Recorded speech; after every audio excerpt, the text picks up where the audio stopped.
It seemed like a harmless friend request. But with that one click of the mouse, Kristen Pratt opened the door to a nightmare. We need to talk face to face, or I'm gonna be dead! And set in motion a 2-year ordeal that placed her in constant fear for her life.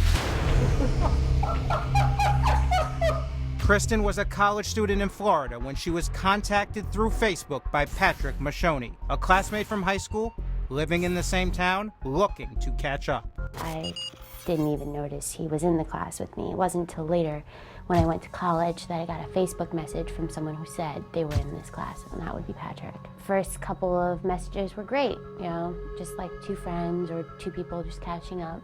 Then after the first 3 or 4 messages, things got excessive. The messages got very weird.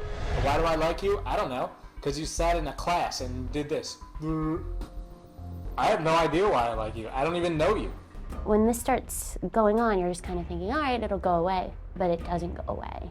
It just keeps going and gets worse. I've been sent on a mission to make Kristen Pratt feel warm and fuzzy. Kristen knew she needed help. And when I first called the police, they said, well, does he know where you work? And I said, no. And they said, does he know where you live? And I said, no. And they said, nothing we can do. And they left. Email me today. It's up to you now. Save your own life. The cyberstalking intensified. You don't want me for a life, Kristen Pratt?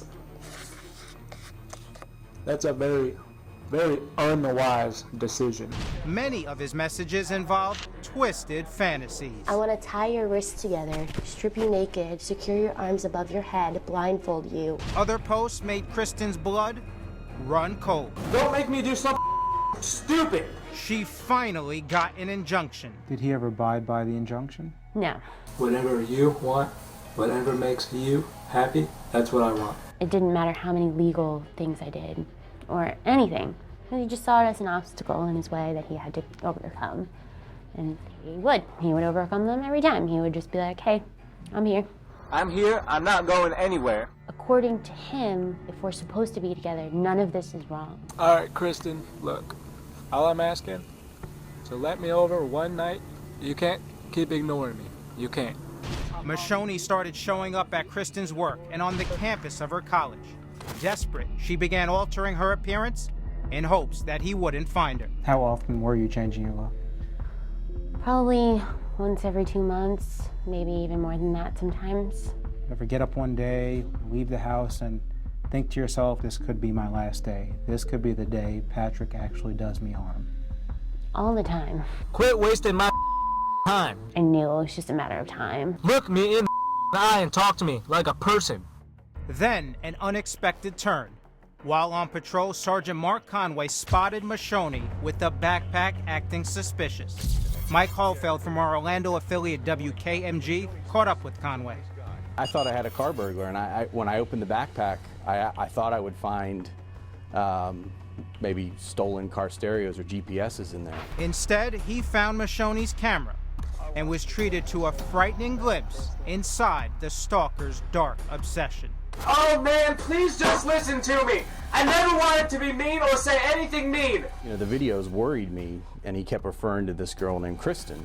I had no idea who she was. A quick search of Mashoni's record and Sergeant Conway found injunctions, police reports, and Kristen. I get a phone call from Sergeant Conway, and he's asking me these questions, and he's wanting to know what's going on. And so I tell him the whole story. And he said, this man's gonna kill you. And he said, that's what I've been trying to tell everybody, but nobody wants to help me.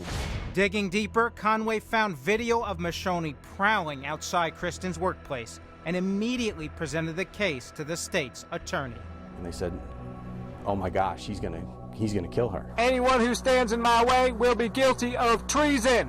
Patrick Mashoni was finally brought to justice and sentenced to 4 years in prison.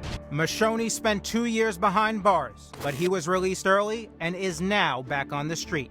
Our affiliate, WKMG in Orlando, talked to him shortly after he got out. One of the scariest things about that interview is he still refuses to accept that he was a cyber stalker. Well, I wasn't, because that would imply that someone was in danger. So that's why I would just say I was looking for someone. And other than that, I would say I was typing under the influence. That's what I call it. That's a TUI. When that consequence doesn't match what you think is happening, you're not going to take it very seriously or realize it's actually a consequence. Mashoni is banned from the internet and prohibited from ever approaching Kristen. Small consolation for a young woman whose entire life was changed with one click of the mouse. Do you ever think you'll live a normal life? No. For me, normal, yes. For everyone else, no. I park close to where I'm going always because I don't want to park too far away. It gives me more space to get attacked or hurt. I make sure I say goodbye to people when I leave a place. Make sure that they know I left that place at that time. This is my life now, this is what you live with. Kristen has now moved to another city, but she says this is a nightmare that follows her wherever she goes. Does he still haunt you? Yeah. There are times when I still have nightmares. This I'll have to tell you in person. I have a couple of recurring dreams where he finds a way to get into my house, and then I wake up and he kills me. I'm not here to waste your time, so don't waste any more of my time. Kristen has moved away from Florida. However, she still frequently changes her appearance out of fear that Mashoni may try to get back in touch with her. As for Mashoni, his Twitter page says he still lives in Orlando and is now a real estate broker. I'm Chris Hansen. If you like this story, make sure you tune in every day to Crime Watch Daily. You can find where the show airs in your city at crimewatchdaily.com. Watch it live or record it on your DVR and watch it at night. And to all those criminals out there, remember, we are watching.